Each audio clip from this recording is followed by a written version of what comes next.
지식을 버린다는 것은 결국 하나님의 말씀을 갖고 있지만 버린 사람들, 우리 예를 많이 들었죠? 찰스 다윈도 신학을 공부했고 하나님의 말씀, 지식이 없어서 망한 게 아니라 지식을 왜곡했고 나의 권위가, 이 세상적인 지식이 하나님의 말씀의 권위보다 위에 있었기 때문에 지식을 결국에는 버린 것입니다. 우리가 하나님 위에 올라선 거예요. 그래서 망하게 되었다고. 이스라엘 백성들도 마찬가지입니다. 자, 그래서 영국의 교회의 이제 실태들을 우리가 이렇게 많이 봤는데, 믿음을 어떤 세대가, 어떤 나라가, 어떤 민족이 믿음을 잃어버리는데 걸리는 시간이 얼마 정도 될까요? 3달? 너무 빠르죠, 3달은? 예. 몇 년? 잘 모르시겠죠? 믿음을 잃어버리는데 걸리는 시간은 한 세대예요. 여러분 혹시 성경책 가져오셨나요? 처음으로 한번 성경책 찾아볼까요, 우리? 우리가 슬픈 얘기를 이제 하고 있는데, 사사기 2장 10절 우리 한번 보겠습니다. 그 세대의 사람들도, 그 여호수아 세대죠, 다 그 조상들에게 돌아갔고 그 후에 일어난 다른 세대는 여호와를 알지 못하며 여호와께서 이스라엘을 위하여 행하신 일도 알지 못하였더라.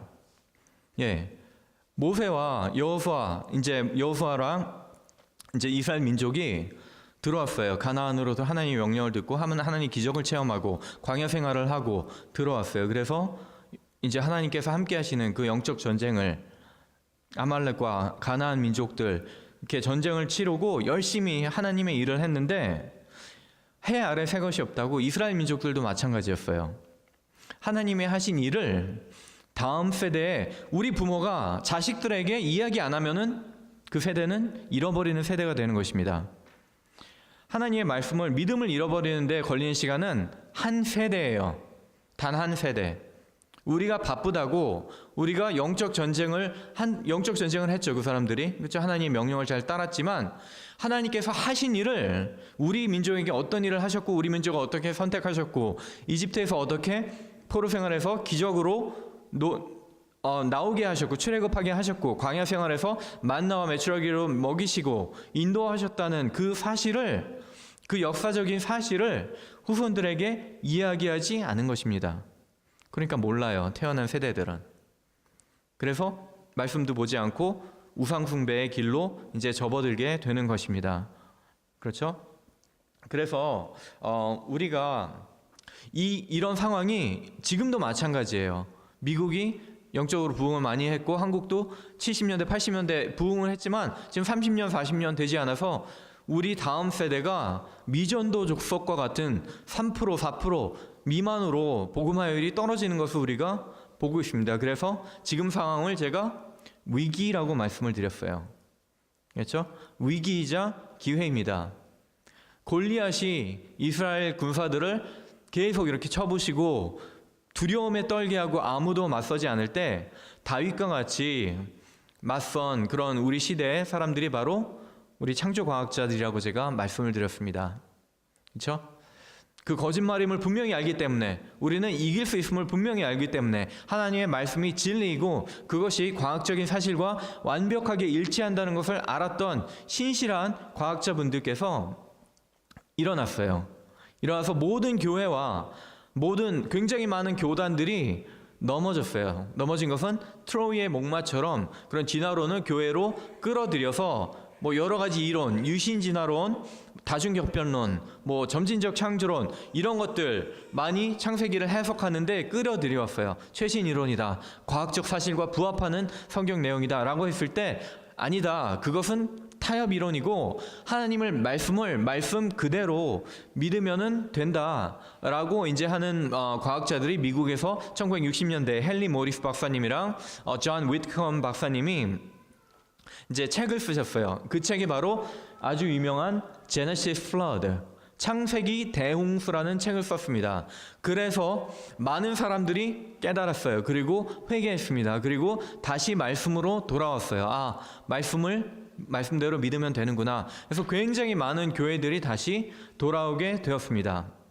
이 ICR이라는 그런 미국 창조과학 과학회가 그때 이제 설립이 되어서 많은 굉장히 훌륭한 과학자들께서 뭐 노벨상 후보까지 올라갈 수 있는 그런 분들이 굉장히 많이, 그리고 네이처지나 사이언스에 많은 이런 논문을 실었던 그런 굉장히 위대한 그런 과학자분들께서 많이 이렇게 모여서 패컬티진을 이루시고, 그리고 저희가 같이 사역하고 계시는 이재만 선교사님이 거기에 이제 졸업생이세요. ICR 미국 창조과학회 대학원 과정을 이제 과학교육학 과정을 졸업하시고 가장 활발히, 한국에서 가장 활발히 활동하고 계십니다. 지금 LA에 계시고요.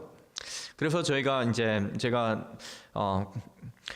소개를 드리고자 하는데, 탐사 여행을 1년에 수십 차례 이렇게 주관을 하시고 3박 4일, 2박 3일 혹은 뭐 일주일 여러 가지 이제 코스를 정할 수가 있는데요. 한 관광버스 하나 이렇게 대절해 가지고 선교사님이 다니시면서 직접 보면서 그런 것들을 설명해 드리고 뭐 지층이나 이런 화석 같은 것도 실제 이렇게 보시면서 설명할 수가 있습니다. 그래서 설명을 들을 수가 있습니다.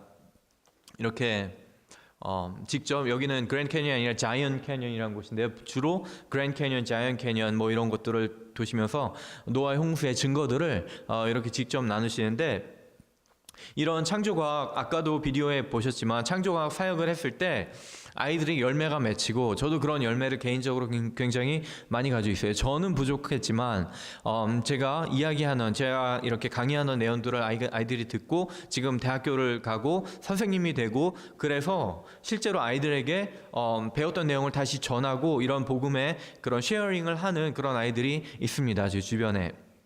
그런데 가장 열매가 많은 것이 이제 창조과학 탐사예요. 왜냐하면 3박 4일, 4박 5일 동안 계속 세미나를 20차례 막 30차례 계속 이렇게 되풀이해서 듣고, 그게 주입이 되기 때문에 그동안 내가 가지고 있던 기존 진화론적 세계관이 굉장히 많이 무너지고 깨지는 그런 간증들이 많이 있습니다. 그리고 또 장점은 버스 안에서도 이렇게 버스 안에서도 이렇게 강의를 하세요. 그러니까 도망갈 데가 있을까요, 없을까요? 도망가지 못해요. 나갈 수가 없어요. 버스가 시속 뭐 100km 달리고 있는데 어디 갈 거예요. 그래서 믿음 없으신 분들이 가끔 이렇게 여행인 줄 알고 가끔 이렇게 오세요. 그리고 와이프 되시는 분들이 이렇게 남편 되시는 분한테 이렇게 잘 해서 우리 자 여행 가자. 그래서 그래, 그랜드 캐니언 보러 가자. 그래서 딱 왔는데 버스 타고 창조과학 탐사 여행인지 아시는 분들도 계세요. 근데 많은 분들이 내리시면서 신앙 고백하고 그리스도를 주로 영접하고 가신 분들이 굉장히 많습니다.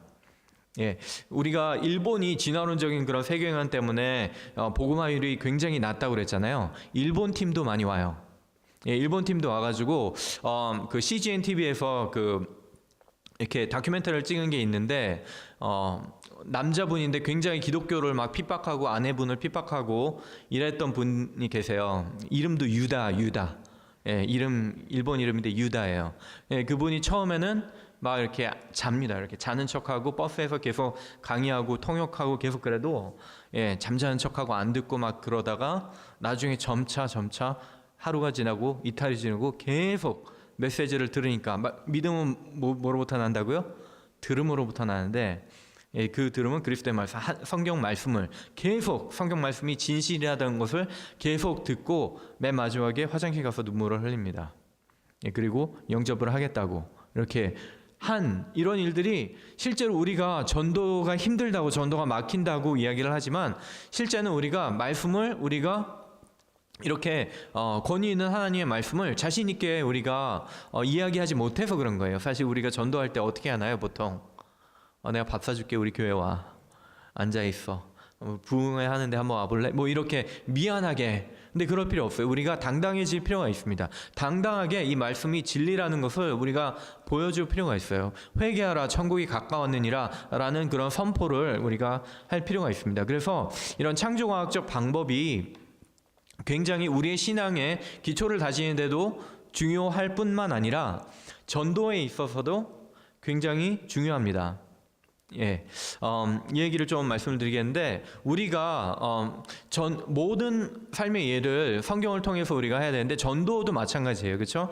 전도를 할 때 사도행전에서 이제 사도들이 전도하는 모습이 많이 보이잖아요, 그렇죠? 그런데 전도를 하루 만에 설교해가지고 가장 많이 베드로 한 번 설교해서 너희가 죽으신 분이 그리스도고 너희가 기다리던 그리스도다. 그래서 몇 명이 회개했죠? 3,000명이 막 이렇게 회개하고 주님 앞으로 돌아오고 이런 일이 있었는데 그 당시에 그래서 우리가 나가서 예수 그리스도를 믿으십시오라고 말을 했을 때 이게 사실은 메시지는 같지만 상황이 달라요. 예, 그 베드로가 설교했던 대상은 유대인들이었습니다. 그렇죠? 예루살렘에서 그 유대인들은 구약을 사실로 믿고 있던 사람들이에요. 그렇죠? 창조주를 부인하지 않았어요. 그리고 메시아도 기다리고 있었어요. 단지 그 메시아에 대한 오해를 하고 있을 뿐이죠. 예수님에 대한 오해를 하고 있었을 뿐이죠. 그런데 바울이 아테네나 뭐 이런 그리스에서 전도를 했을 때 항상 이런 그런 그리스 철학자들과 변증을 합니다. 이렇게 논쟁을 합니다. 그러고 너가 섬기는 신이 창조주가 아님을 이야기를 하고 창조주 하나님으로부터 복음 전도를 시작을 합니다. 근데 3,000명이 회개하지는 않았어요. 쉽지 않아요, 그 전쟁이. 그러나 몇몇 사람들은 죽이려고 했고 너가 틀렸다고 막 이렇게 화를 내고 했지만 몇몇 사람들이 이것이 맞는가 상고해보고 성경을 마음속에 받아들이고 초대교회들이 이루어지게 되는 것입니다. 이 둘 중에 누가 더 효과적인 전도를 했나 우리가 비교할 수가 없어요. 왜냐하면 서로 다른 환경이기 때문에. 그런데 우리가 이 상황에서 복음을 전할 때 우리는 유대인들에게 복음을 전하는 것이 아닙니다. 우리는 헬라 문화권이랑 마찬가지예요. 인본주의적인 세상으로 굉장히 빠르게 변했어요. 미국 만약에 지금 진화론이 보편화되기 이전에는 뭐 그냥 전도 집회한다 그러면 예수 믿어라 그러면 천국 간다, 지옥 가지 말고 천국 가자, 복음만 전하면은 다 회개하고 돌아오는 그런 경우가 많이 있었어요. 하지만 지금 진화론이 보편화된 상황에서는 예수님을 이해하지 못합니다. 받아들일 수가 없어요. 창조주 하나님을 먼저 소개를 하고 우리가 어떻게 죄를 지었고 어떻게 타락했는지를 먼저 성경의 앞부분이 이해가 돼야지 예수 그리스도를 영접할 수 있는 것입니다. 그래서 이런 창조과학적인 그런 접근이 굉장히 효과적이고 굉장히 성경적이라는 것을 말씀을 드리겠는데 누구나 다 과학 전공을 하고 다 이해를 해서 이거를 다 세미나로 만들어서 우리가 다 그걸 할 수 있었으면 좋겠지만 실제적으로 그러지 못해요. 그렇기 때문에 제가 리소스를 몇 개를 드리겠습니다. 저희가 사역하고 있는 그 창조과학 선교에 좋은 글들이 굉장히 많아요.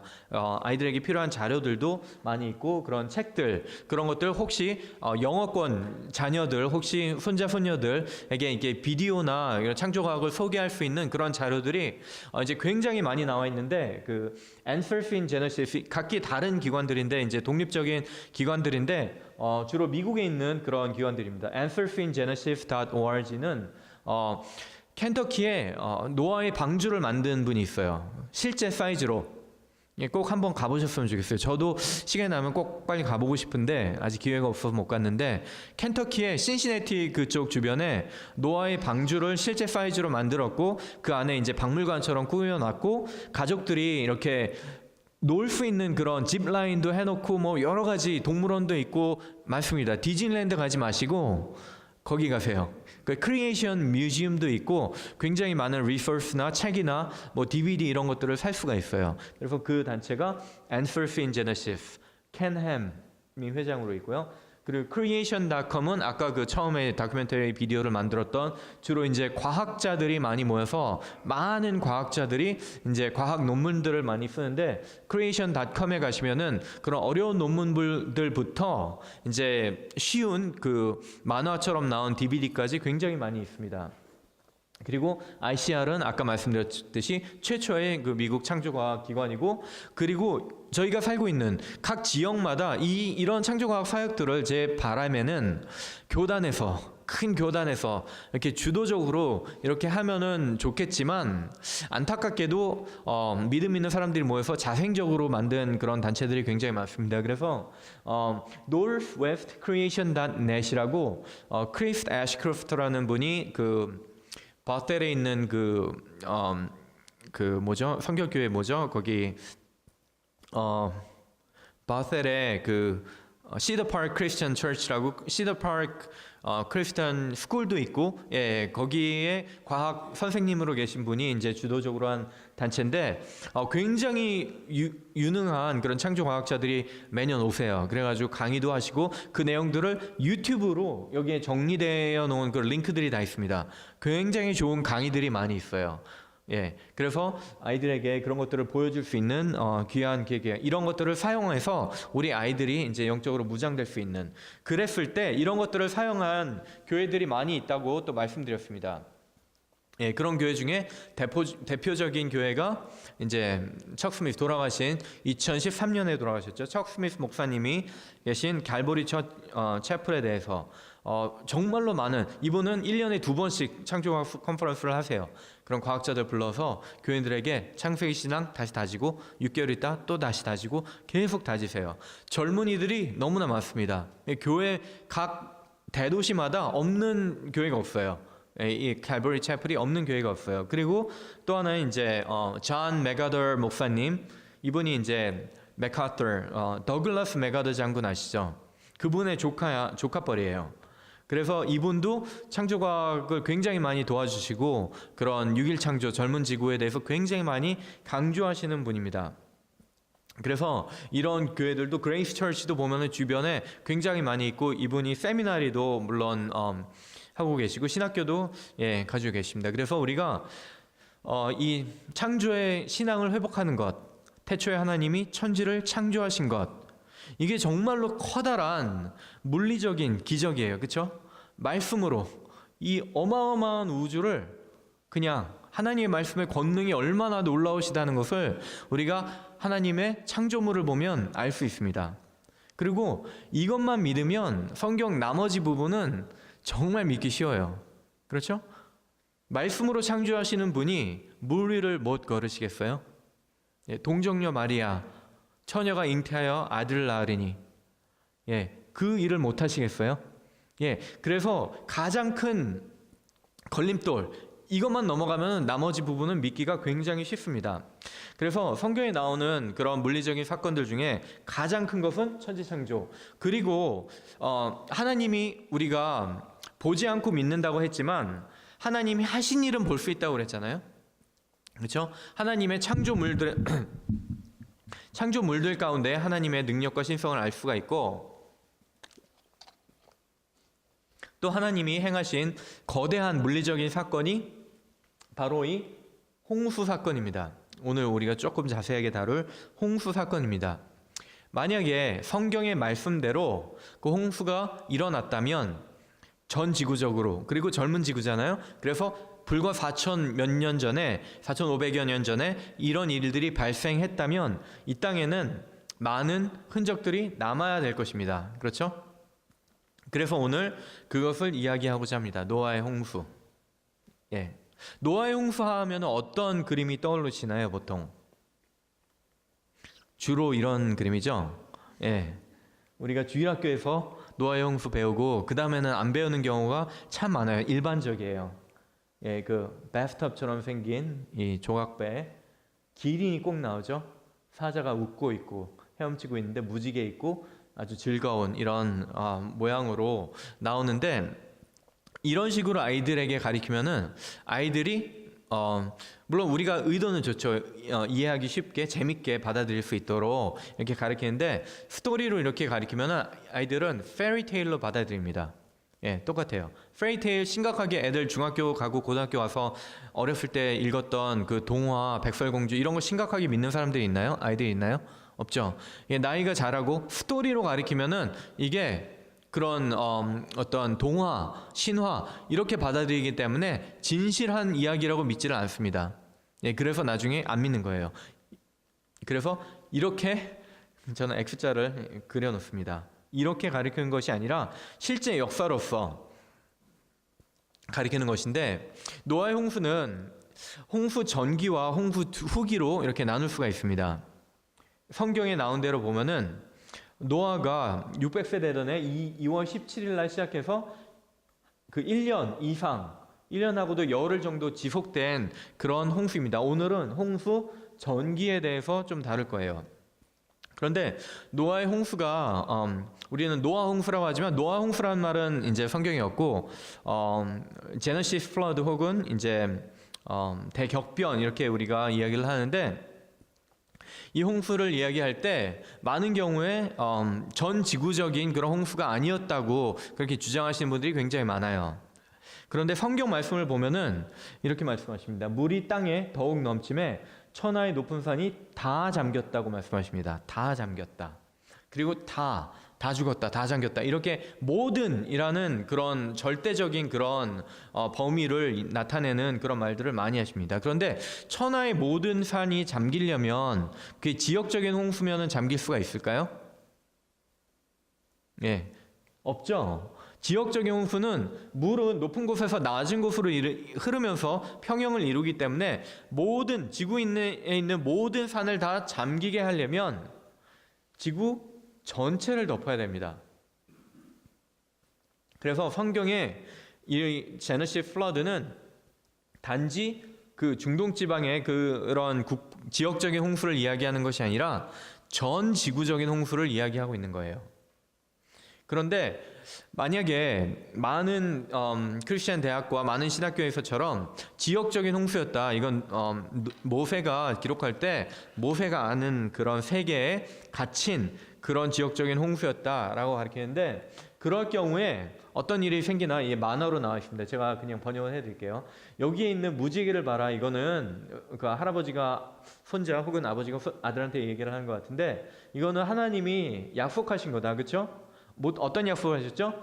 Never again, 다시는 entire earth, 이 땅을 홍수로 멸하지 않겠다, 노아의 때처럼 홍수로 멸하지 않겠다라는 약속으로 보여주신 게 바로 무지개입니다.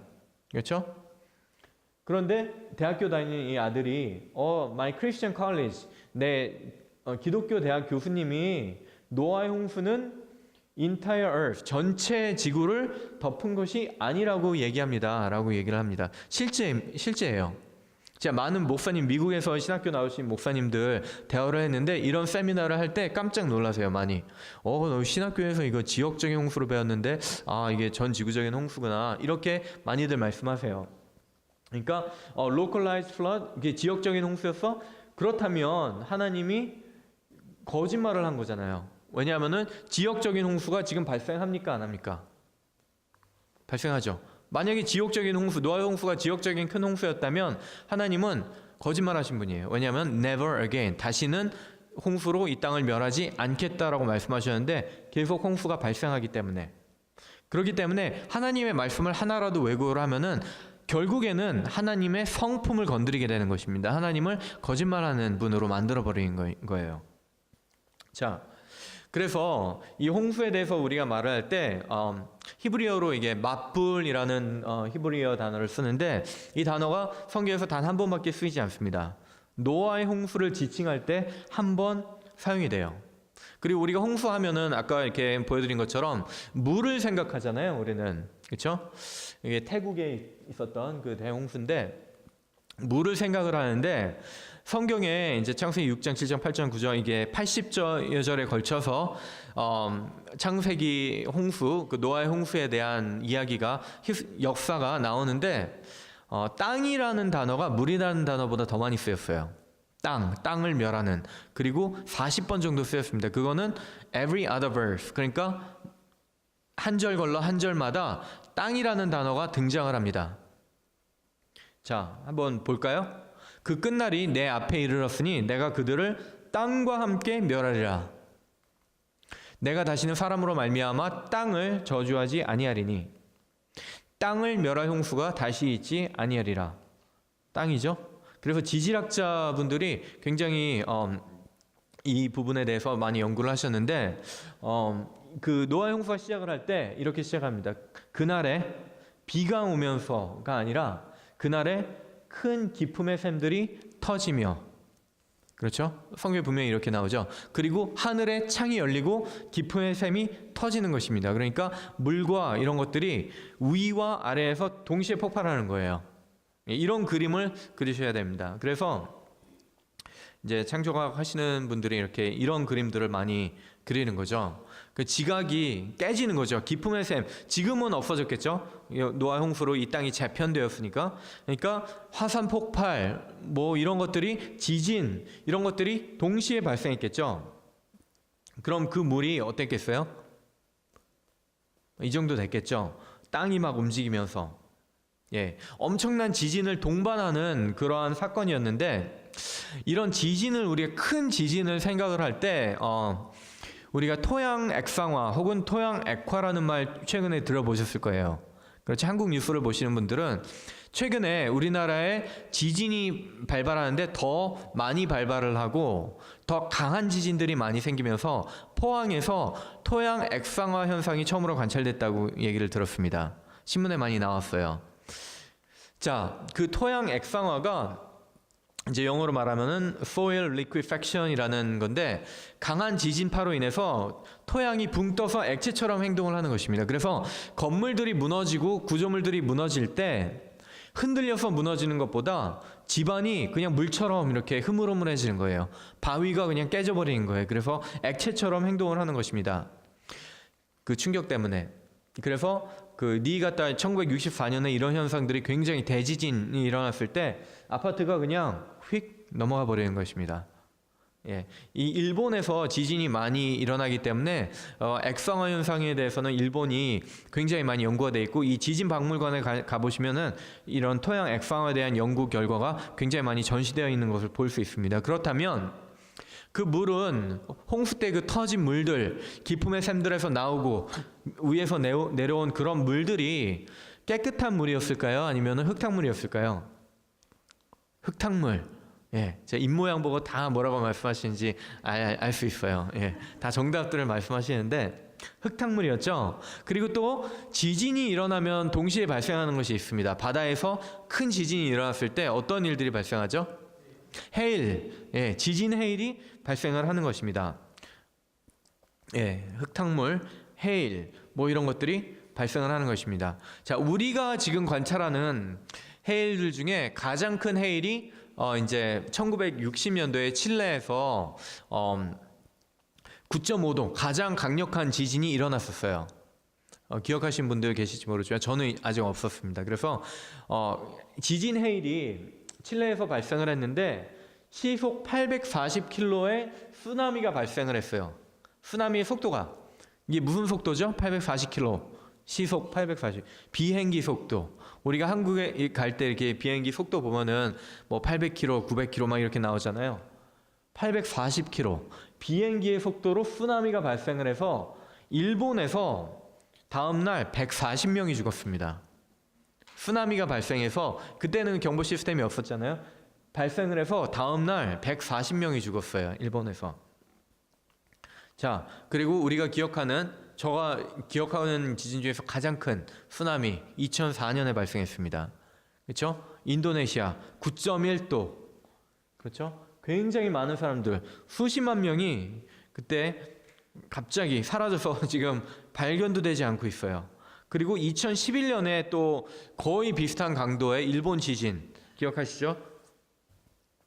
거기에서 이제 벌써 거기에서 굉장히 많은 그 배나 이런 것들도 미 서부 해안까지 이렇게 떠내려오고 그랬었는데, 이런 지진들이 발생하면은 동반되는 것이 쓰나미입니다. 우리가 유튜브에서 요즘에는 다 그런 정보가 공유되고 이런 영상들이 나오기 때문에 그 쓰나미, 엄청난 쓰나미, 집이 그냥 집채만한 것들이 다 떠내려가고 차 이런 것들은 그냥 흔적도 없이 사라지고, 이런 것들을 우리가 볼 수 있는 것입니다. 이런 엄청난 흐름이 있을 때 동시에 발생하는 것이 그 밑에 있는 흙들이, 흙탕물인데 같이 딸려오게 됩니다. 그런데 물처럼 빠르지 않아요. 그런 것들을 이제 우리는 저탕류라고 이제 이야기를 하는데, 항상 뚜렷한 지층을 형성을 합니다. 이렇게 같이 다른 입자들이 이렇게 같이 흘러가면서 층을 형성을 해요. 이것이 이제 최근에 지질학자들이 인정하기 시작한 지층의 형성 과정입니다. 이건 잠시 후에 다시 보겠습니다. 그래서 산사태나 화산 폭발 이런 지진 때 이런 흙들이 동시에 쓸려가면서 이런 층을 이루는 것을 우리가 볼 수가 있습니다. 그래서 이런 것들을 우리가 생각해 보시면 될 것 같아요. 위에는 물이 쓰나미가 비행기의 속도로 달려가고 그 물 아래에는 저탕류, 영어로는 turbidity라고 얘기를 하는데 100km, 시속 100km의 속도로 달려가는 거예요. 쓰나미가 발생을 할 때. 자, 그렇다면은 전 지구적인 노아의 홍수가 정말로 전 세계에 있는 전 지구에 있는 기품의 샘들이 동시에 터지고 모든 땅의 조각들이 이렇게 깨지고 할 때 쓰나미가 동시에 발생을 한다면 전 세계가 단 몇 시간 만에, 단 몇 분 만에 노아의 대홍수 영향권에 들어가는 것입니다. 이게 1년 동안 지속되는 거예요. 예, 다 죽었겠어요? 살았겠어요? 다 죽었죠. 이 홍수의 목적이 뭐죠? 심판, 하나님이 이 땅을 멸하시기로 작정하신 그런 이 사건이기 때문에. 자, 그렇다면 우리가 예측할 수 있는 것이 있습니다. 자, 이런 쓰나미가 발생했을 때 여기 있던 생물들 어땠겠어요? 예, 죽었겠죠? 묻혔겠죠? 그럼 묻히면 뭐가 될까요? 예, 화석이 되는 것입니다. 이게 바로 우리가 이해하고 있는 성경적인 관점에서 보는 화석이에요. 예, 자, 보겠습니다. 자, 우리가 교과서에서 근데 배우는 것은 물고기가 죽어서 서서히 가라앉아서 서서히 묻혀서 화석이 된다고 가르칩니다. 제가 이거를 교과서에서 가져온 거예요. 아이들 교과서에 이렇게 돼 있어요. 물고기 죽으면은 묻힙니다. 썩다가 안 썩은 부분들은 흙에 묻혀가지고 오랜 시간 지층이 또 동일 과정에서 우리가 배웠죠. 쌓이고 오랜 세월 안에 계속 쌓이고 쌓여서 결국에는 단단해져서 돌이 됩니다. 퇴적암이. 그래서 지층으로 이제 나오게 되면은 지질학자들이 이것을 파가지고 화석을 발견하는 것이 바로 화석 형성의 그리고 화석의 발견의 그런 메커니즘이다 라고 이제 아이들 교과서에 나와 있고 저도 그렇게 배웠어요. 그런데 이게 맞습니까? 틀려져. 예, 다 잘 아시네요. 물고기가 죽으면 어떻게 되죠? 가라앉나요? 물고기 죽으면 뜨죠. 그럼 다른 물고기들이 뭐 하죠 그러면은? 먹으러 오죠. 예, 물고기가 살아있을 때는 서로 너무 빠르기 때문에 서로 안 잡아먹으려고 해요. 왜냐하면은 에너지 소비가 너무 많아요. 그렇게 쫓기다 보면은. 그래서 보통 이렇게 먹을 때 죽어가는 것들, 병든 것들을 이렇게 먹습니다. 얘들이. 그런데 화석 기록을 보면은 이렇게 실제적으로 보면은 이렇게 죽어서 없어지게 됩니다. 땅에 있는 것들도 마찬가지예요. 사슴이 죽어서 길가에 벌어지면은 뭐 몇 달, 며칠 되지 않아 가지고 다른 동물들이 와서 먹고 뭐 개미들이 가져가고 썩고 그래가지고 흔적도 없이 사라져요. 그런데 실제로 우리가 발견되는 화석을 보면은 이런 비늘 이런 것들이 썩지 않고 살 이런 것들이 그대로 보존되어 있습니다. 물고기 화석 얼마나 많은지 몰라요. 자, 그 얘기는 뭐냐? 물고기를 이렇게 썩지 않게 잡으려면 산채로 잡아야 되겠죠? 근데 물고기를 잡으려면 그 그 퇴적물에 갇히게 하려면 그 흐르는 그런 터비디티 그 저탕류가 뭐보다는 빨라야 될까요? 최소한 물고기들보단 빨라야지 물고기를 잡겠죠? 그래야지 얘네가 확 잡혀가지고 깜짝 놀랐죠? 예. 그래서 소리도 하지 못하게 죽은 것입니다. 그래서 이렇게 남은 것이 이제 성경적인 우리가 저탕류가 흐를 때 우리가 예측할 수 있는 것입니다. 그렇죠? 그래서 이 화석들을 보면은 예외가 없어요. 예외가 거의 없어요. 썩은 흔적이 보이지 않아요. 물고기가 죽으면 둥둥 떠다니거나 물리거나 먹히거나 살이 뜯기거나 이렇게 불완전하게 깨져가는 화석들이 많이 있어야 되는데 수백만 수천만의 물고기 화석들 중에서 이렇게 살이 썩거나 뜯어진 화석들이 거의 존재하지 않습니다. 이렇게 많은 물고기들이 한꺼번에 묻혔음을 우리가 이분이 누군지는 전 잘 모르겠어요. 인터넷에서 제가 뽑아온 사진인데 물고기가 이렇게 많이 썩지 않고 한꺼번에 이 그물을 이렇게 확 펼쳐야지 잡을 수 있는 그러한 수준인데, 힘의 저탁류가 있었다면 100kg 이상 되는 그런 저탁류가 있었다면 충분히 설명 가능한 그런 화석 모양입니다. 그 얘기는 얘네들이 죽어서 화석이 되었다는 것은 아니라는 거예요. 그렇죠? 산채로 매몰되었다는 것입니다. 끔찍하죠? 제가 이런 강의를 할 때 불쌍한 물고기들, 우리 고등학교 감수성 예민한 여학생들이 막 이렇게 하면서 fish 막 이렇게 불쌍하다고 얘기를 하는데 정말 불쌍해요.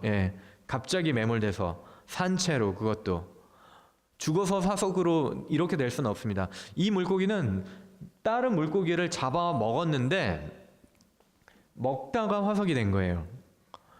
죽어 있는 동물이 먹을 수 있나요? 없죠. 노아의 홍수가 닥쳤는데 어떻게 할 거예요? 먹다가 이렇게 갇혀서 죽는 거죠. 그리고 이 물고기는 뱃속에, 여기 눈 보이시죠? 큰 물고기가 작은 물고기를 꿀꺽 삼켰는데 그 위액이 그 작은 물고기를 분해시키기도 전에 이렇게 화석으로 남은 것입니다. 이 공룡이나 어룡인데 여기 보시면은 새끼를 낳다가 죽었어요. 이 얘기는 얘도 죽어서 화석이 된 것이 아니라 살아서 정상적인 활동을 하고 있다가 갑자기 이렇게 덮친 거예요.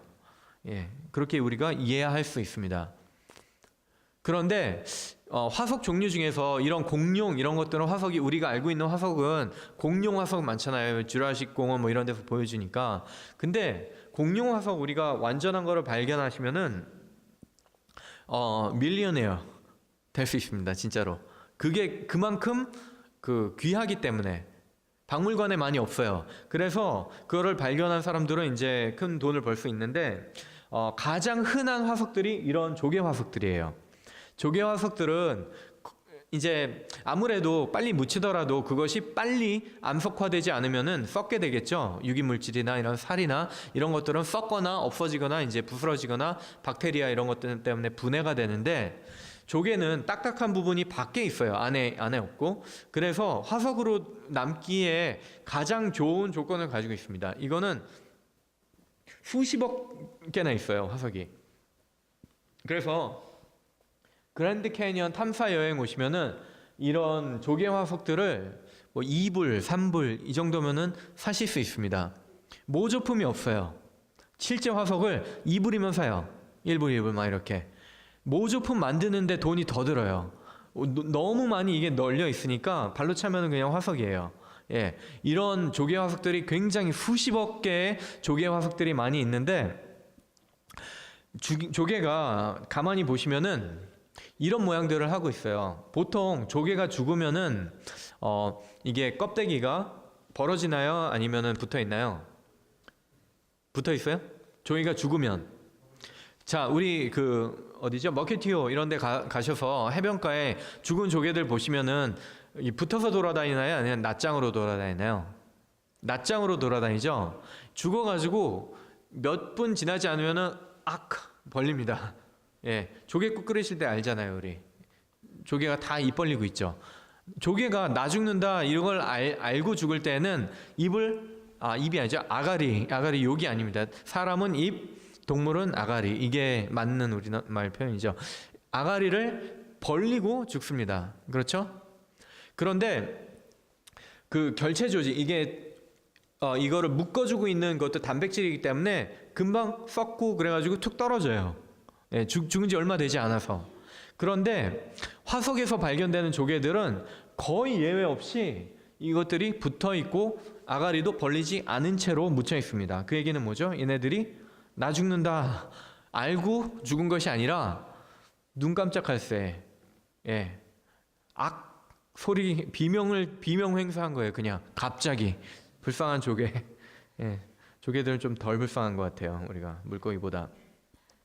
자, 그래서 이제 우리 이재만 선교사님, 여기 제만리라고 여기 써 있는데, 그 선교사님이 직접 캐러 가셨는데 다 조개들이 보면은 살아있는 그 상태의 모습을 하고 죽어 있습니다. 그 얘기는 동일 과정적인 그런 이야기로 설명이 되지 않는 거예요. 그렇죠? 죽어서 서서히 묻히는 것으로 도저히 설명 불가능한 이야기입니다. 자, 그리고 그랜드 캐니언의 또 많은 조개 중에 하나가 이렇게 긴 껍데기, 앵무조개라고 하는데, 이런 긴 껍질 이렇게 유선형으로 된 그런 앵무조개가 뭐 몇십만 구가 이렇게 있는데, 가만히 보시면 앵무조개가 이게 조개잖아요. 생각하지 않고 서로 커뮤니케이션 못하는. 그런데 얘네가 한꺼번에 죽었는데 중구난방으로 이렇게 놓여 있는 게 아니에요. 일정한 방향성을 가지고 있어요. 그렇죠? 조개들이 죽을 때, 야, 우리 머리는 동쪽으로, 발은 서쪽으로 같이 죽자, 이렇게 말하겠어요? 서로? 말하지 못하죠? 얘네들이 같이 이런 속도로 배열됐다는 것은 유선형, 그렇죠? 유체 역학적인 그런, 보잉에 계시는 분 잘 아시겠어요? 그 바람이 흐르는 방향으로 이게 잘 놓이게끔 그런 디자인된 것들이, 물살이 워낙 빠르니까 몇십만 개의 조개들이 한 방향으로 이렇게 나열이 된 거예요. 흐르는 물 때문에. 이런 쓰나미가 얼마나 빠르길래 이런 배열이 가능했을까? 과학자들이 궁금했겠죠. 그래서 계산해 보았습니다. 이렇게 많은 조개들이 한 방향을 이루기 위해서는 저탁류의 속도는 초속 7m 이상이어야 이런 배열이 가능하다는 결론이 나왔습니다. 이런 속도의 저탁류는 발견된 적이 없어요. 우리가 지금 일본 지진, 뭐 암만 큰 지진도 이런 빠른 저탁류는 발견된 적이 없습니다. 그 얘기는 노아 홍수의 그 쓰나미가 지금 우리가 상상할 수 있는 쓰나미보다 훨씬 더 엄청난 쓰나미가 이 땅을 휩쓸었다는 것을 우리가 이해할 수 있는 것입니다. 그런 흔적이 남아있는 거예요. 하나님이 심판하신 흔적이 남아 있습니다. 그래서 우리가 화석 이야기를 이제 좀 더 하겠는데요. 진화론자들은 화석을 가지고 이제 진화의 증거다라고 이제 굉장히 많이 요즘에는 이야기를 합니다. 근데 하나하나 따져보면 그렇지 않아요. 그거는 이제 나중에 구체적으로 말씀드리겠는데, 아무튼 이제 화석을 보시면 우리가 간단한 그런 생물에서, 다시 보겠습니다. 간단한 생물에서 고등생물로 이렇게 진화를 하는 거죠. 그렇죠? 진화의 이야기는. 그렇다면 무척추동물에서 척추동물, 무척추동물이란 조개와 같이 단순한 이런 동물이고, 척추동물은 어류부터 이제 척추동물이라고 이제 이야기를 하거든요.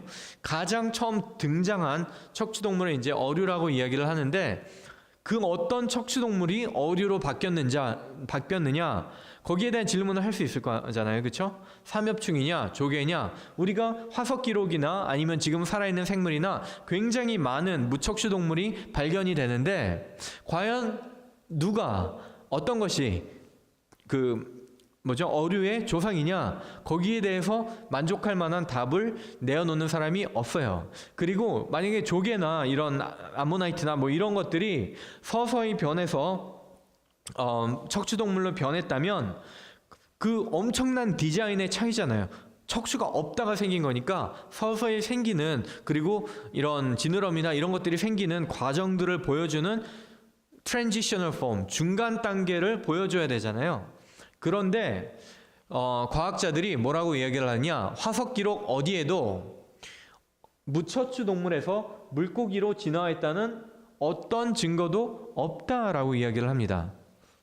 앞서가는 과학자들이 그렇게 얘기를 해요. 그런데 아이들 교과서에서는 이것과는 반대되는, 우리는 많은 증거들을 가지고 있다라고 얘기하는데, 실제로 대학 가서 연구소 가서 그거 한번 봅시다, 박물관에서 봅시다, 없는데요. 예, 없어요. 존재하지 않습니다. 단지 아이들 교과서에만 존재할 뿐이에요. 그러한 증거들이. 자, 새들 보면 완벽한 새의 모양을 하고 있습니다. 그 중에서 우리가 중간 단계 중에서 가장 논란이 되었던 것이 이제 시조새잖아요. 그렇죠? 우리 공룡으로부터 이제 파충류의 특징도 가지고 있고 이제 조류의 특징도 가지고 있다라고 해서, 저도 그렇게 배웠고 아직까지도 교과서에 그렇게 나오는데, 한번 이제 한국 교진처에서 그거에 허점을 막 지적을 해가지고 빼려고 그랬는데, 여론이, 증거보다 무서운 게 뭐라 그랬죠? 댓글, 여론. 너무 이게 들끓으니까 다시 번복했어요. never mind. 그냥 가리키자. 그렇게 했는데, 실제로 시조새를 관찰해 보면은 그 어네러미, 자세히 말씀은 안 드리겠지만 깃털도 가지고 있고 폐도 조류의 폐고 모든 것이 다 조류, 날 수 있는 그런 형태를 가지고 있습니다. 제가 몇 명 과학자들의 이야기를 코트해 드리겠습니다. 여기서 인터내셔널 시조새 컨퍼런스가 있었어요. 거기에서 82년에 있었는데 독일에서 모여서 했는데 시조새는 파충류도 아니고 반조류도 아닌 조류로 결정을 해버렸어요. 거기 컨퍼런스 과학자들이 조류의 특징을 다 가지고 있고 까만색이고 뭐 비늘도 없고 다 온몸이 깃털로 덮여있기 때문에 우리는 이것을 조류로 부른다. 그리고 세계적인 조류학자인 알란 페두시아라는 박사님이 고생물학자들은 시조새를 날개 달린 공룡으로 해석해왔다. 그러나 그렇지 않다. 이것은 하나의 새며 잔가지에 앉는 새이다. perching bird라고 이야기를 했습니다. 닭이랑 비슷한 발 구조를 가지고 있어요. 가장 훌륭한 중간 단계라고 이렇게 제시된 것들도 완벽한 새라고 과학자들은 이야기를 하는데 계속해서 번복을 하는 거예요. 이거는 연구해 보니까 작은 새다. 하지만 아이들 교과서에서는 아직도 중간 단계적인 그런 변화를 잘 보여주고 있는 화석이다라고 이야기를 하는 것입니다. 공룡이 새가 될 수가 없어요. 아무리 많이 공룡이 절벽에서 뛰어도 불가능한 것입니다. 예, 중간 단계에 존재하지 않아요. 예, 그거는 나중에 이제 조금 깊이 들어가게 되면은 이 부분에 대해서 자세하게 이제 말씀드리도록 하겠습니다. 과학자들 이야기 몇 개 더 뽑을게요. 100년 이상, 언제부터? 다윈이 진화론을 발표한 이후 100년이 넘었어요. 찾아본 결과 화석 기록에 커다란 간격이 있다는 것을 알게 되었다. 열심히 연구했겠죠. 열심히 세금 받아가면서 연구비 받아서 화석을 찾았겠죠. 뭘 찾으려고? 중간 단계.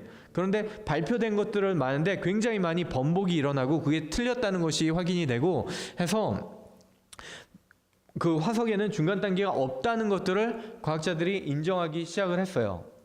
자, 마이클 루스라는 대표적인 진화론자가 또 이렇게 화석 기록에서 많고 많은 간격들이 있다는 것은 이런 모든 간격들이 연결될 수 없다는 것을 인정하는 것입니다. 이런 중간 꼬리는 크리스찬들이 미싱 링크라고 이제 얘기를 하잖아요. 잃어버린 고리. 왜 잃어버렸다고 이야기를 할까요?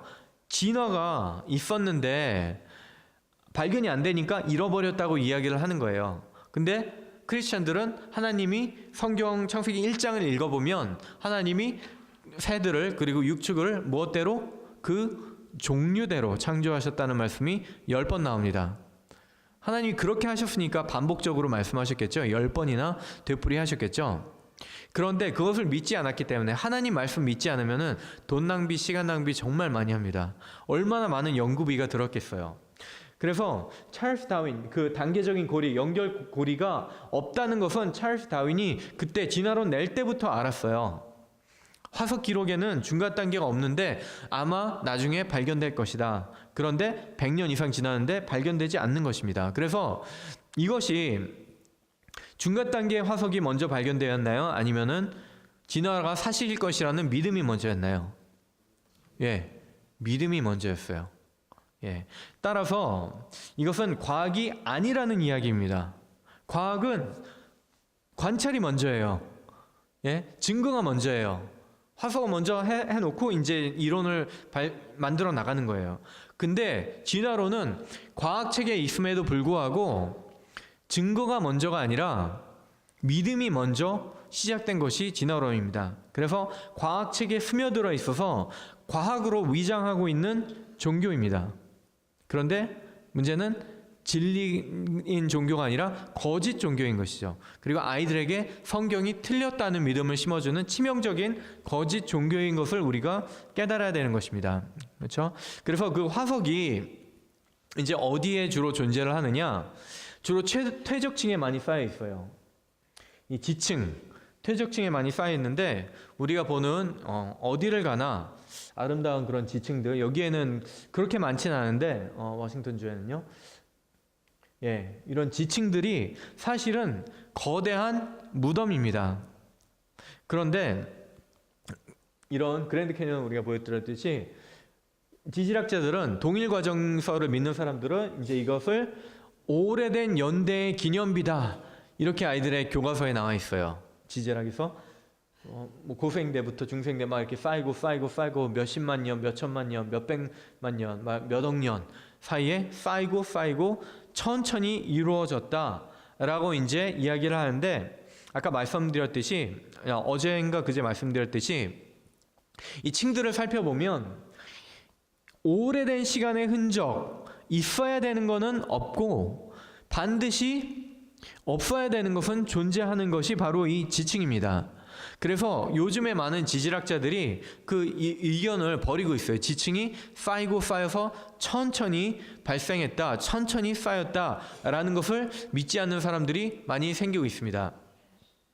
예, 닥터 피에르 줄리앙이라는 사람인데, 이분은 창조론자가 아니에요. 소리 안 키셔도 괜찮습니다. 제가 그냥 설명을 드릴게요. 예, 이분은 창조론을 믿는 분도 아니지만 지층에 있어서는 이것이 빨리 이렇게 형성되는 것이다 라고 믿었어요. 그래서 자유낙하 실험을 일단 처음에 했습니다. 자, 무겁고 큰 입자와 작고 가벼운 입자가 있을 때 그것을 우리가 동시에 떨어뜨렸어요.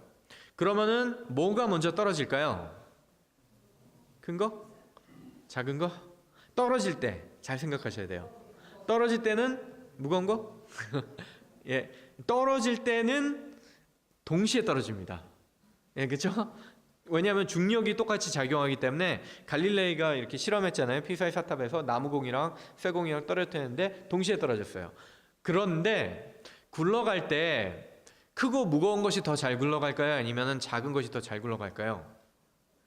크고 무거운 것이. 자전거를 생각하시면 돼요. 바퀴 큰 자전거는 한번 휙 굴르면은 여기서 저기까지 가죠. 근데 조그만 자전거는 열심히 해야지 따라갈까 말까. 예, 그래서 입자가 크고 무거운 것은 막 밀고 지나갈 수도 있고 더 빨리 지나가게 됩니다. 그래서 이런 입자가 다른 흙들을 이렇게 동시에 떨어뜨려서 이렇게 해보면은 큰 입자들이 먼저 가서 자리를 선점하고 있고 작은 입자가 또 따라오고 또 다시 떨어진 큰 입자가 오고, 그래서 연속적인 그런 층을 순식간에 만들어 버립니다. 이게 오랜 세월 쌓인 게 아니라 급격하게 만들어지는 것을 우리가 간단한 실험을 통해서 알 수 있어요. 누구나 할 수 있어요. 실험실에서 해보세요. 그리고 물병에 자갈이랑 모래랑 진흙이랑 섞어서 이렇게 한 다음에 놔둬도 이게 층이 생기는 것을 우리가 발견할 수 있습니다. 자, 이분이 이제 또 다른 실험을 했는데, 그냥 떨어뜨리기보다는 이제는 물과 같이 흘려봤어요. 저탕류를 그러니까 만들어 본 거죠. 그래서 물과 함께 이렇게 실험 장치, 이게 이제 콜로라도 스테이트 유니버시티에서 지질학 교수님이 이렇게 하신 건데, 창조론자 아니고 성경적 창조를 믿는 분이 아니지만 지층의 형성 흘려보니까 어때요? 예, 층이 이렇게 발생하는 것을 우리가 볼 수 있습니다. 그래서 우리 노아의 홍수가 발생을 했을 때 지층이 큰 입자가 먼저, 무거운 입자가 먼저, 가벼운 입자, 그리고 이게 연속적으로 반복되는 층이 발견될 것을 우리가 예측할 수 있습니다. 그렇죠? 충분히 실험실 안에서 가능했어요. 그런데 이런 것들을 실제로 자연 상태에서도 과연 이게 가능한 것인가? 그게 의문이잖아요. 이런 지층이. 예, 넘어가겠습니다. 예, 이런 지층이 과연 그러면은 자연 상태에서도 순식간에 발생하는 것이 가능할까? 과연 가능할까요? 가능하지 않을까요? 관찰된 적이 있을까요? 없을까요? 예, 없으면 제가 이런 질문 안 드리겠죠? 예, 있습니다. 그런데 그것이 바로 우리가 살고 있는 곳 바로 근처에서 일어났어요. 언제? 1980년에 마운트 세인트 헬렌스가 폭발했죠? 혹시 80년에 여기 계신 분 있으신가요? 1980년에 여기 계셨다는 분. 예, 혹시 기억하시나요? 사람들도 많이 죽고 그랬었죠? 예, 엄청난 화산 폭발이었어요. 그래서 그 화산재가 뭐 굉장히 멀리까지 이렇게 날아가고 했는데, 이때 당시에 저탕류가 발생했습니다. 이제 거기에 녹아있던 그런 빙하, 만년서 이런 것들이 녹아내리고 진흙과 같은 것들이 이렇게 같이 쓸려 내려오면서 저탕류가 발생을 했는데, 시속 100km 이상 저탕류가 발생을 해서, 자, 여기 보시면 맨 밑에 이제 층이 1980년 5월 18일 그날이 이제 한국에서는 그날 무슨 날이죠? 5.18. 5.18 있었던 날에 여기에서 화산 터졌어요. 바로 그날, 바로 그 해. 예, 그런데 여기에 이제 5.18에 여기에 쌓였고, 그 다음에 저탁류가 생긴 그런 2차 이제 산사태가 있었는데, 그때가 이제 6월 12일입니다. 같은 해. 근데 하루 만에 이런 층이 생겨버렸어요. 저탁류가 흘러가면서. 그리고 그 위에 층은 이제 1982년에 2차 폭발 때 이제 조그만 소규모 분화 때 이렇게 쌓이고. 그런데 만약에 지질학자들이 이게 바로 우리 눈앞에서 벌어진 일이기 때문에 우리는 이 층이 수십만 년, 수백만 년 걸쳐서 쌓인 것이 아니라 순식간에 흘러가면서 쌓였다는 것을 관찰할 수 있었던 거죠. 그런데 만약에 동일과정설을 믿는 그런 지질학자들이 화산 폭발에 대한 증거 없이, 그런 이야기 없이 이 자리에 딱 나왔으면 뭐라고 했을까요?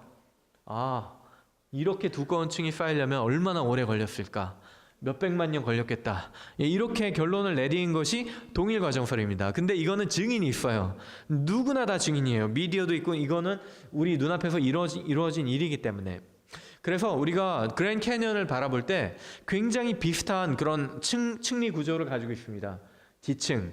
서로 이제 층과 층 사이에 이제 어떤 그런 균일한 그런 면을 가지고 있어요. 그래서 어제 우리가 말씀한 것처럼 그런 첫날 말씀드렸죠.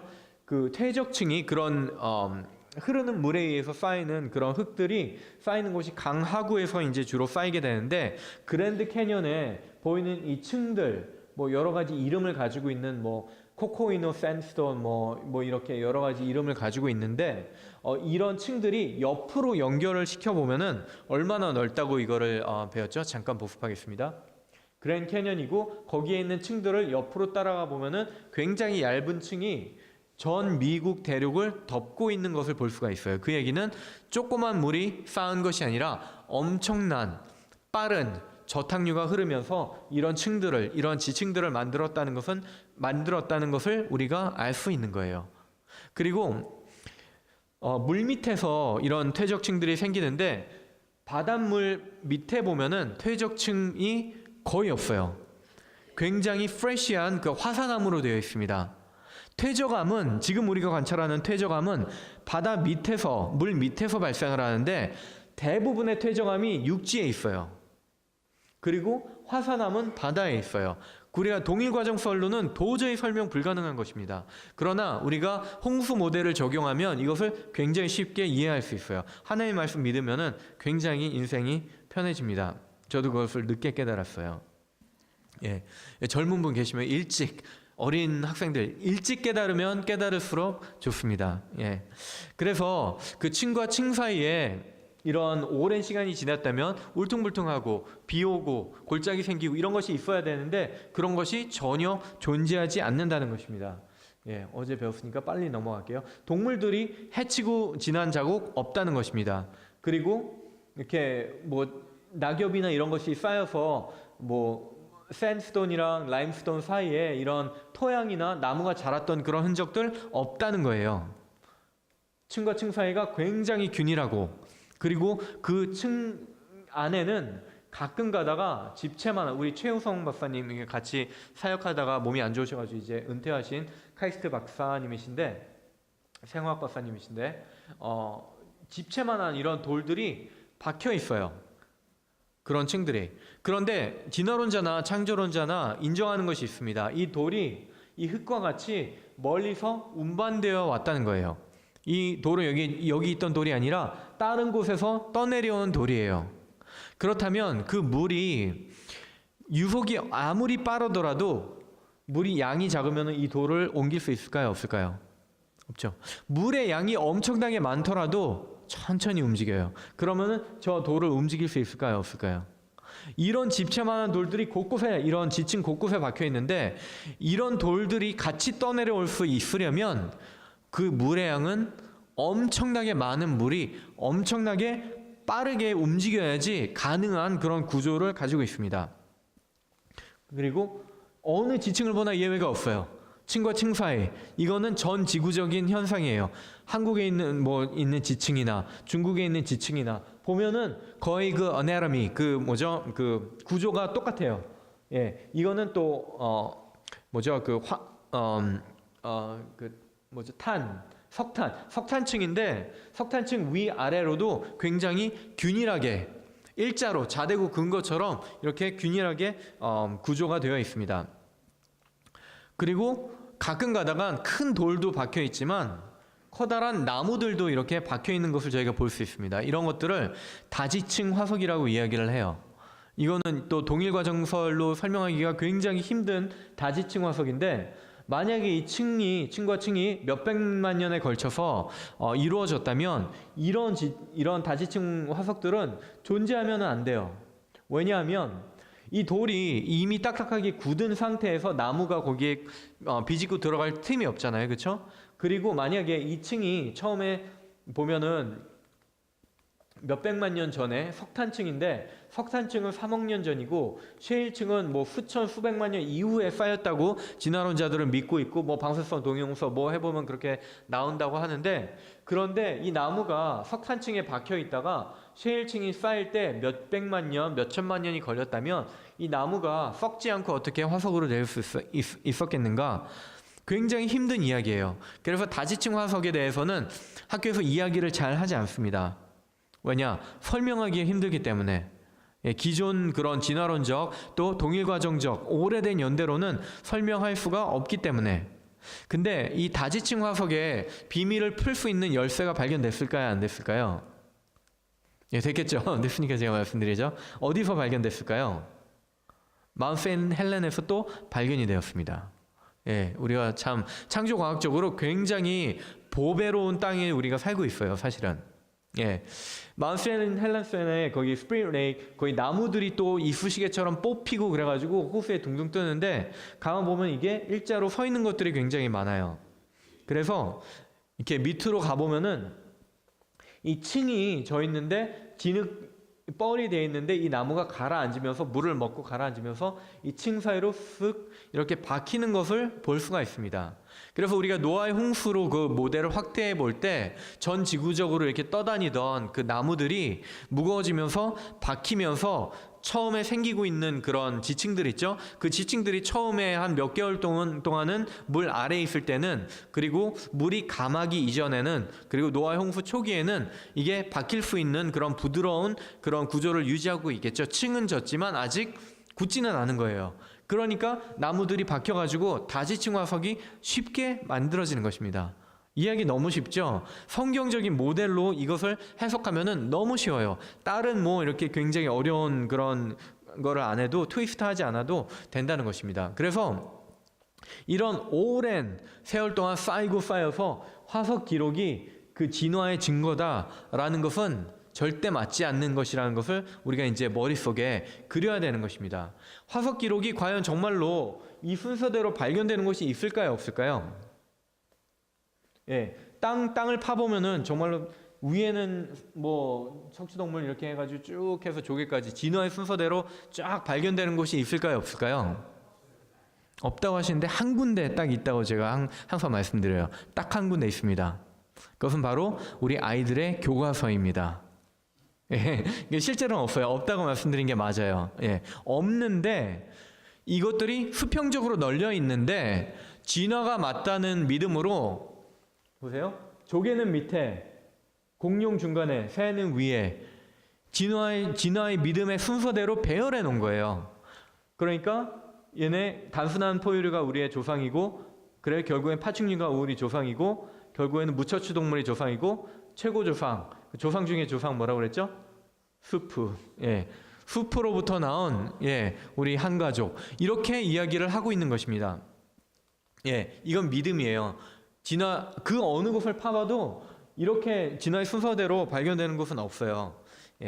근데 어느 정도의 일관성은 있습니다. 조개나 이런 것들, 그리고 물속에 사는 것들이 일반적으로 양서류나 육지동물에 비해서는 밑에 존재해요. 왜 그럴까요? 걔네들이 오래전에 인간보다 훨씬 전에 진화했기 때문이 아니라 밑에 살았으니까 밑에 묻혔겠죠. 얼마나 쉬워요, 그렇죠? 밑에 있잖아요, 조개들이. 그렇죠? 그런데 조개가 물고기로 진화하려면 수십억 년, 수백만 년, 수천만 년 걸리겠죠. 너무나 다르니까. 그런데 캄브리아기에는 이런 복잡한 고등생물이 발견되면 안 되잖아요. 그렇죠? 단순한 생명체에서 점점. 그래서 맨 밑에 있는 층을 캄브리아 층이라고 얘기를 줬는데 캄브리아 층에는 물고기가 존재하면 안 돼요. 그런데 노아의 홍수의 모델로 보면은 물고기가 보통 이게 중간이나 위에 있지만 가끔 가다가 조개가 먹고 싶은 물고기가 있을까요? 없을까요? 있죠. 그렇죠? 조개 잡아먹으러 밑에 층에 내려갈까요? 안 내려갈까요? 가끔 내려가겠죠. 그때 갇히면 뭐가 되는 거예요? 화석이 되는 거예요. 그럼 화석이 존재할까요? 존재하지 않을까요? 존재합니다. 자, 이 밑에 있는 물고기들이 보시면은 이게 그냥 일반적인 그런 게 아니라 네이처지, 굉장히 학술적으로 권위 있는 그런 과학 저널에 발표된 척추동물, 캄브리아기, 굉장히 조개밖에 없는 줄 알았는데, 삼엽충밖에 없는 줄 알았는데 이렇게 척추를 다 가지고 있는 물고기가 다 발견이 되는 것입니다. 그래서 많은 사람들이 이렇게 고백을 해요. 나는 화석 기록에서 진보 방향을 발견하는데 실패했다고 여긴다. 스티븐 제이 굴드, 하버드 대학 생물학자예요. 세계에서 가장 앞서가는 진화론자들 고백하는 것입니다. 진보 방향 뭐죠? 진보를 뭐냐면은 조개가 사람 되는 거, 수프가 사람 되는 거, 진보 방향. 근데 그거를 발견하는데 결국 실패했다고 여긴다는 것입니다. 가장 앞서가는 진화론자들은 이렇게 이야기를 하는데 우리 아이들 교과서에서는 그렇지 않다라고 얘기를 하는 것입니다. 그래서 디스크레펀시가 있어요. 맞지 않아요. 일관적이지 않습니다. 이것을 보여드리는 거예요.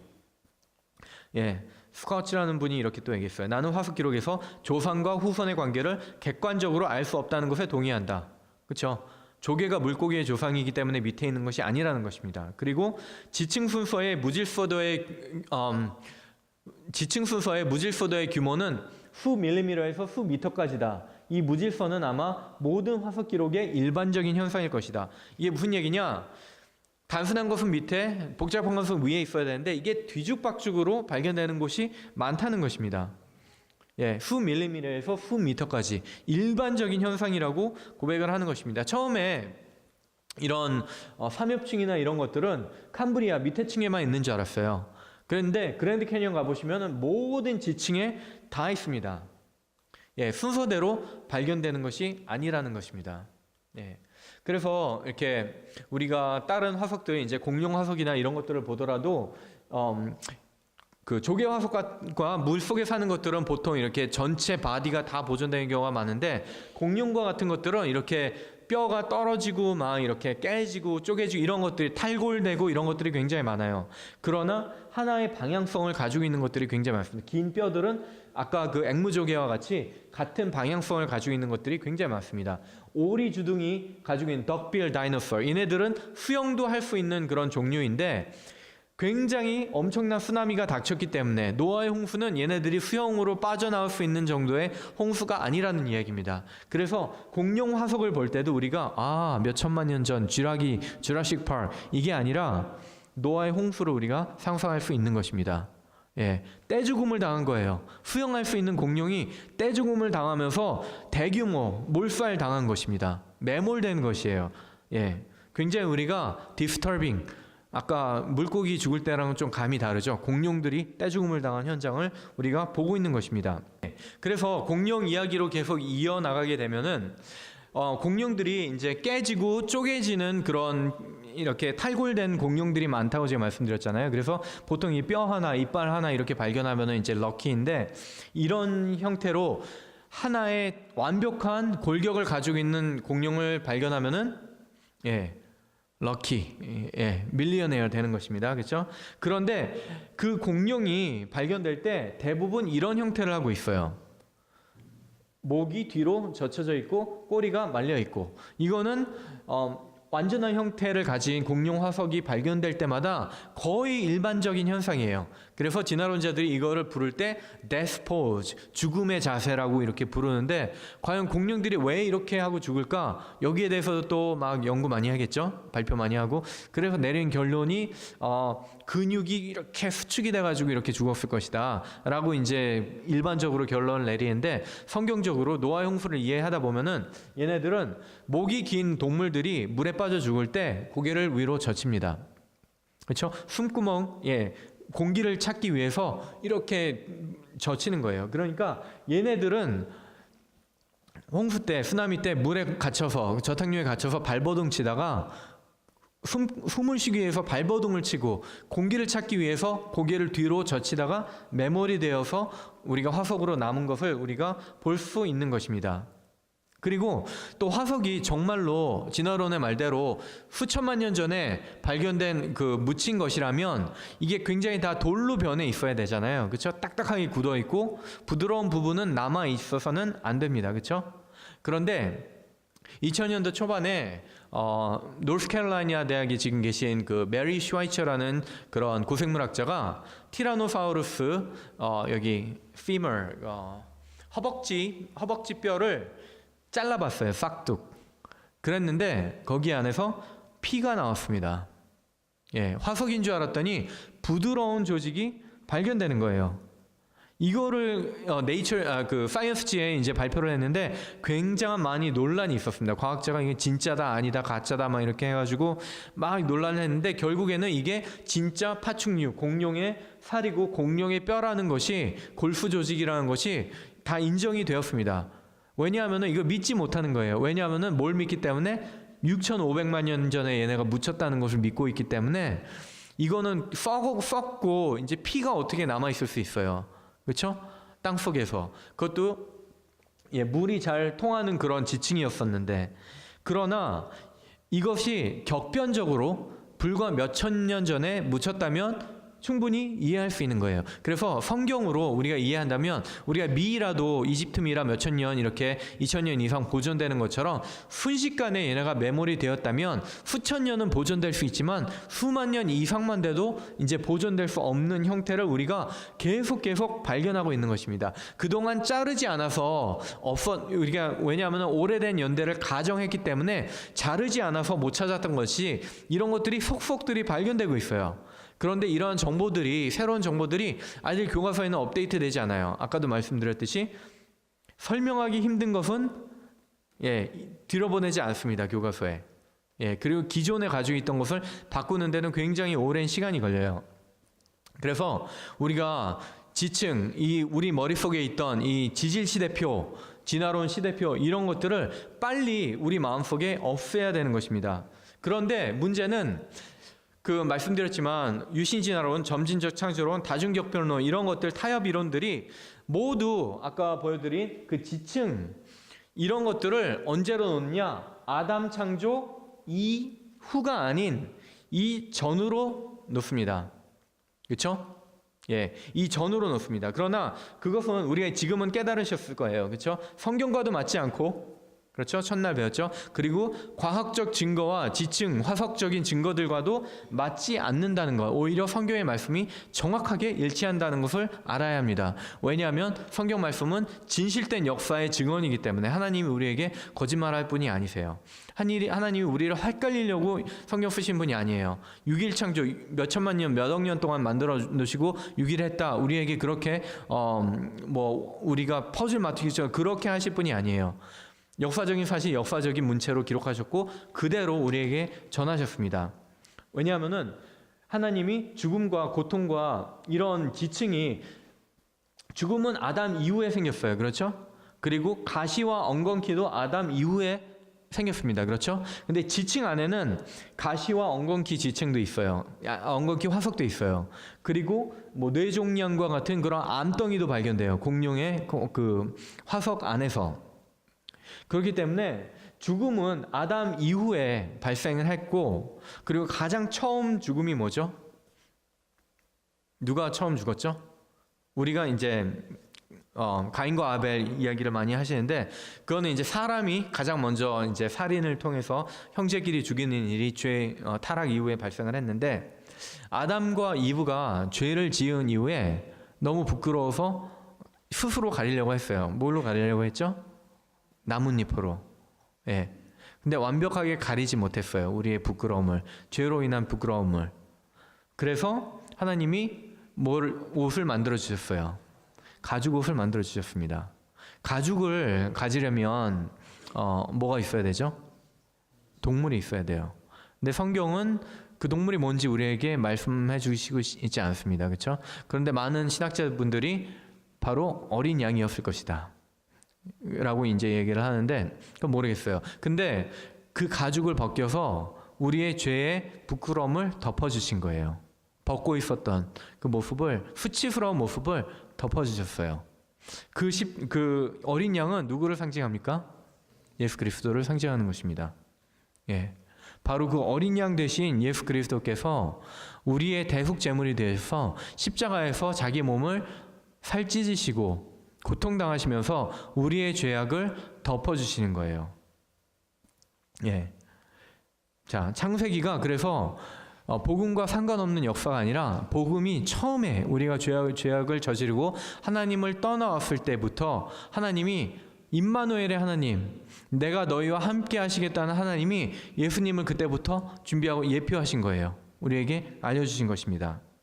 그래서 우리가 하나님께로 돌아가는 길, 우리의 스스로 가릴 수 없어요. 앞만 가려도 우리의 죄악의 그런 수치스러운 모습과 더러운 모습은 가릴 길이 없습니다.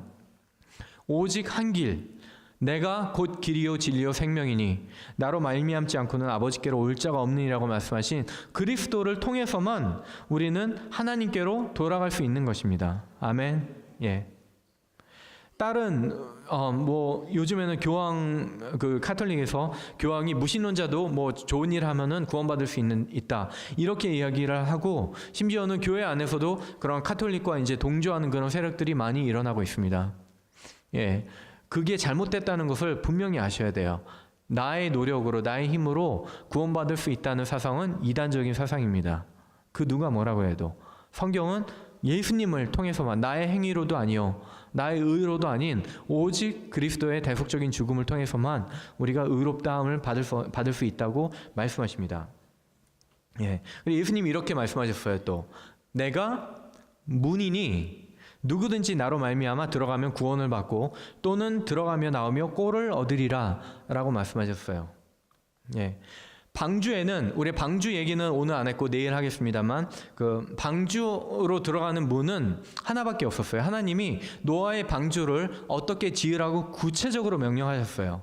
근데 문은 단지 하나밖에 없었습니다. 구원에 들어가는 문이 그리스도, 오직 예수 그리스도의 보혈밖에 없는 것처럼 노아의 방주 역시 문이 하나밖에 없었어요. 근데 일반적으로 우리가 안전시설을 우리가 짓는다면 비상구, 탈출로를 하나로 만든다는 것은 이치에 맞지 않는 것 같아요. 근데 하나님은 구원으로 이르는 방법을 하나, 그리스도의 보혈밖에 만들어 놓지 않으셨어요. 그리고 그 문은 지금 열려 있습니다. 그렇죠? 노아의 시대는 끝났지만 지금 우리 예수 그리스도는 노아의 방주는 예수 그리스도를 예표하는 것입니다. 그렇죠?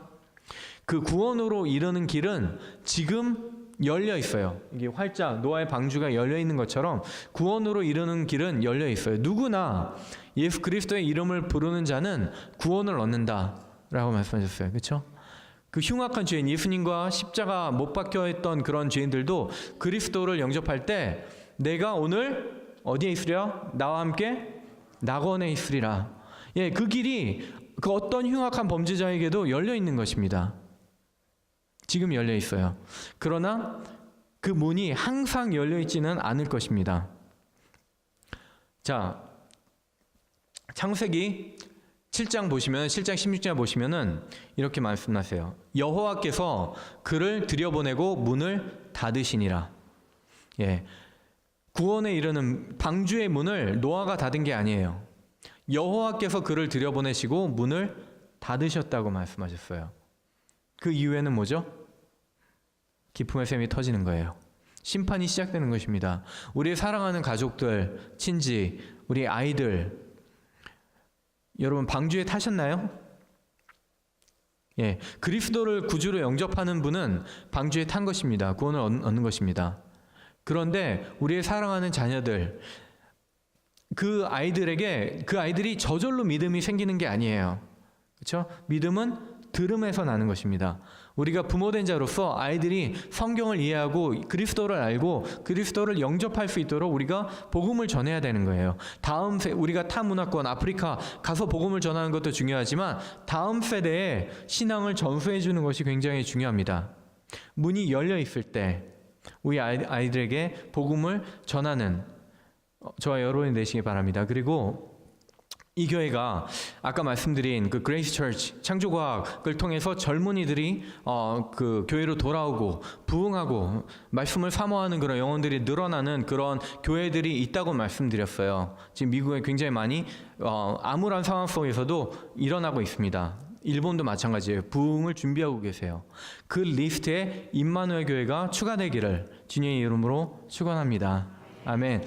그래서 이 방주 내일 또 말씀드릴 것인데 이 노아의 방주 예수 그리스도를 예표하고 우리가 반드시 이 방주 안에 타야만 구원을 받는다는 거. 우리 창조과학 들어 과학 얘기를 하러 오신 줄 알았더니 결국에는 뭐죠?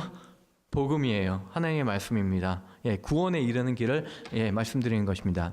오늘 이렇게 수고 많이 하셨고요. 제가 기도하고 오늘 이렇게 마치도록 하겠습니다.